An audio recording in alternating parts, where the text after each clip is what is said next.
again, and we're here for another unboxing. This is Lifestyle Dynamics. My name is Chelsea, and you can see us on lifestyledynamics.com.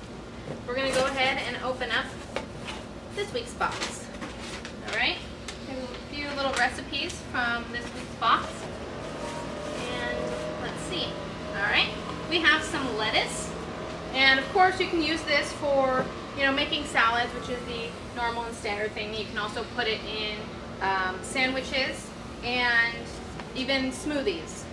But the one thing that I really like to do is to make tacos out of it.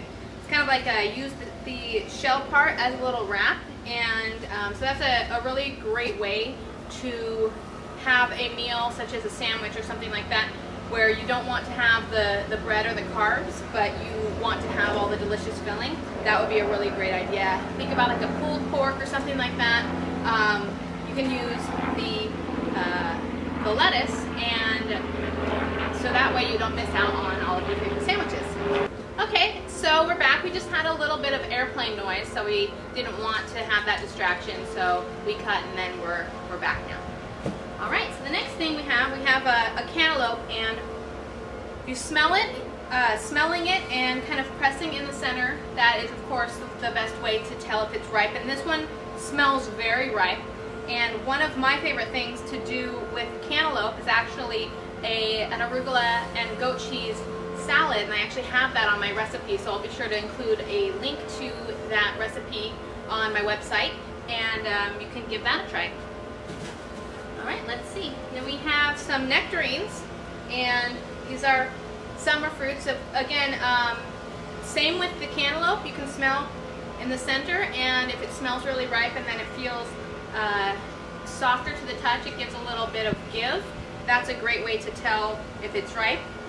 So one of the ways that we can preserve summer fruits like this is to turn them into jam. So if you've got the end of summer, you've got a bunch of stone fruits, such as nectarines, peaches, plums, just gather them all together and create a jam. And those jams are really good, actually, surprisingly, as a filling for grilled cheese sandwiches. So doing a little bit of sweet against that flavor is really, really good. Let's see. Okay, we have some artichokes, and I love artichokes. One way to tell if they're good to eat is that you want to look for the leaves to have a kind of a tight enclosure, and you press in the middle and you hear the little squeak. That's a good way to tell if you've got a good quality artichoke. And I actually heard a little trick. I don't have one of these myself, but ever since I heard this trick, I've been wanting to get one. It's a pressure cooker. You can actually make artichokes, which usually take 50 to 60 minutes to steam the normal way. You can take a pressure cooker and cook these things in about 10 minutes. So might be a good idea to invest in a pressure cooker. If you don't buy one online, you might be able to find one at a garage sale, because a lot of people don't really use them, don't know what they're good for, but they really speed up the cooking process. You have to be careful because it is pressurized steam, so you want to be sure that you're very careful and that you know what you're doing, and that you have no chaos or children running around, because it is a more dangerous tool to use in the kitchen. But one that will save you a lot of time once you kind of master it. Alright, we have some pears. So these are Bartlett pears, and pears are really great for breakfast. Besides just snacking on them, you can spread some toast with some ricotta, and then do slices of pear and drizzle maybe a little honey over it, and maybe sprinkle pistachios or something like that. That would be really tasty as a little breakfast. Alright, we've got a cucumber. Now this is a very large cucumber, and this would actually be perfect for the spiralizer. If you have a spiralizer, go ahead and spiralize one of these up. If you don't, we can help you out with that. We actually have our own spiralizer called Spiralife that is very fun to use.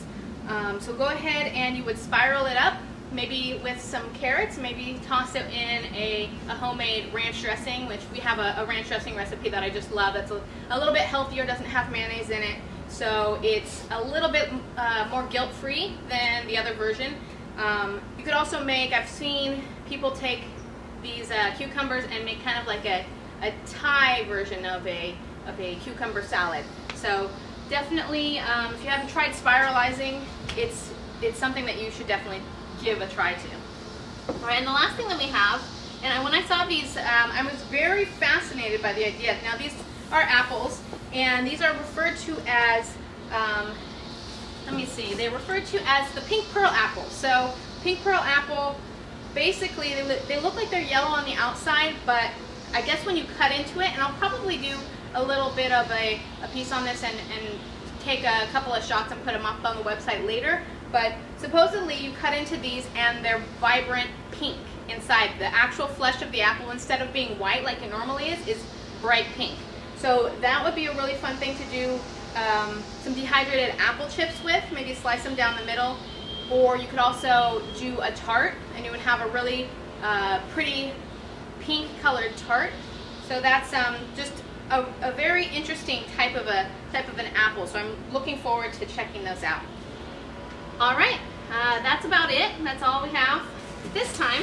I hope you enjoyed it. And again, we're lifestyledynamics.com, and I'm Chelsea Cohen. And check out our next video in another 2 weeks. All right, bye.